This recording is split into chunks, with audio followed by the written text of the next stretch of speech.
இருங்க, ஒரு வாயில ஊத்துறோம் அப்படின்னா இருங்க சார், ஒரு வாயில ஊத்துறப்போ அந்த ஒரு வாயில எவ்வளவு இருக்கும்? அதே ஊத்துனு டக்குனு அதோட வச்சுட்டேன் சார். பேசுறதுக்கு ஒரு அளவு இருக்கு சார், பேசுறதுக்கு அளவு இருக்கு. 2 நாள்ங்கிறீங்க, 5 நாள்ங்கிறீங்க, உங்களோட பேச்சுல ஒரு தடுமாற்றம் இருக்கு, ஒரு தெளிவான ஒரு இது இல்ல. உங்களோட தேவை என்னங்கிறதும் வந்துட்டு மொழிதா இல்ல. உங்களுக்கு தொடர்ந்து மது பழக்கம் இருந்துச்சு, அந்த காரணமா தான் குழந்தை இழந்தோம், அதனால இவங்கள்ட்ட சொல்லல அப்படின்ற மாதிரி ஒரு இது சொல்றாங்க. அவங்க அப்ப தப்பிக்க வேண்டிய, அவங்க இதுல இருந்து தப்பிக்க வேண்டிய அவங்க என்ன வேணாலும் சொல்லலாம் சார், என்ன வேணாலும் சொல்லலாம். நான் கேக்குற ஒரு விஷயம்னா, அவங்க அப்பா சொல்றாரு தொடர்ந்து மது பழக்கம் இருக்குன்னு சொல்றாரு, ஏன் கண்டிக்காம விட்டாரு? ஃபர்ஸ்ட் டைம் ஏன் அவங்க அப்பா கண்டிக்காம விட்டாருன்னு சொல்றாங்க. நீங்க வந்து மது போதையில இருந்ததா வந்து அதையும் சொல்றாங்க. சரிங்க சார், நான் என்னங்கறேன், இப்ப அவங்க தப்பிக்க இருக்க வேண்டிய என்ன வேணாலும் சொல்லலாம். நாங்க இப்ப காலையில வெளியே விட்டதுக்கு அப்புறம் தான் சொல்ற மாதிரி அவங்க அப்பாக்கு தொடர்ந்து மது பழக்கம் இருக்கு. அப்ப ஃபர்ஸ்ட் டைம் ஏன் அவங்க அப்பா கண்டிக்காம விட்டாரு? குழந்தை இறந்த உடனே ஏன் இந்த மாதிரி விஷயம் பண்றாங்க?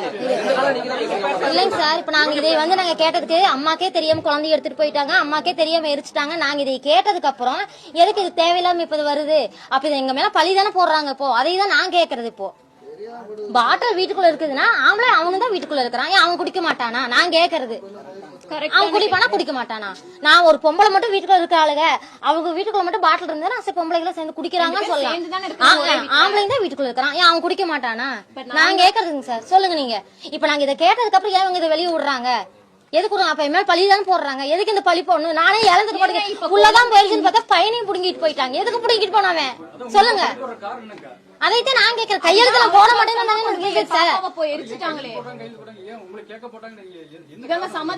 சம்மதிக்கலைங்க சார். எனக்கு வந்து என் குழந்தை வந்து பாடி நான் வாங்கணும்னா அவன் பண்ணுனவன் சாகணும். செத்ததுக்கு அப்புறம் தான் என் குழந்தையோட பாடியை நான் கையெழுத்த போட்டு அதை வாங்கிட்டு போய் நான் அடக்கம் பண்ணுவேன் அப்படின்னு.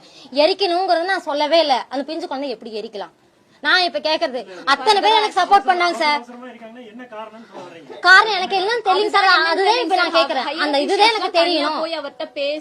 எதுக்கு அம்மா வந்துட்டு இருக்காங்கன்னு தெரியும். அம்மா வரக்குள்ள எதுக்கு வந்து போய் எரிக்கணும், எல்லாம் அடக்கம் பண்ணணும், எல்லாம் மாலை போடணும்? அதை தான் நான் கேக்குறது. நைட்டு நாங்க போறோம், எரிச்சடத்தை சொல்ல மாட்டேன்ட்டாங்க. காலையில நானா போய் தொலைவி கண்டுபிடிச்சு அழுதுட்டு நான் வரேன் காலையில. ஆமாங்க சார். சார் 3 நாளா கையை புடிச்சிட்டு தான் சார் எல்லாம் நின்னு 3 நாளா இருந்தாங்க சார். அதான் சார் நான் சொல்றேன். வந்த உடனே அவங்க தனியா பேசி அவரை கொண்டு போயிட்டாங்க சார். கொண்டு போய் என்ன 3 நாளா எங்க கூட தாங்க சார் இருந்தாரு. 3 நாள் 2 நாள் தானமா? நீங்க 3 நாள் இருக்கீங்க. அப்ப என்ன? நாங்க போராட்டம் நைட்ல இருந்தாங்க சார். இருங்க சார், போராட்டம் நாங்க என்னைக்கு பண்ணோம்? சூலூர்ல. எவ்வளவு 40 டேஸ் மேல தான் ஆகுது. அது சூலூர்ல நாங்க என்னைக்கு போராட்டம் பண்ணோம்? அப்ப ஃபர்ஸ்ட் பிளான் பண்ணிட்டீங்களா நீங்க? ஃபர்ஸ்ட் பிளான் பண்ணிட்டா நீங்க? சரிங்க. அந்த சூலூர்ல போராட்டம் நடக்கும்போது நீங்க எல்லாரும் அங்க இருந்திருப்பீங்க.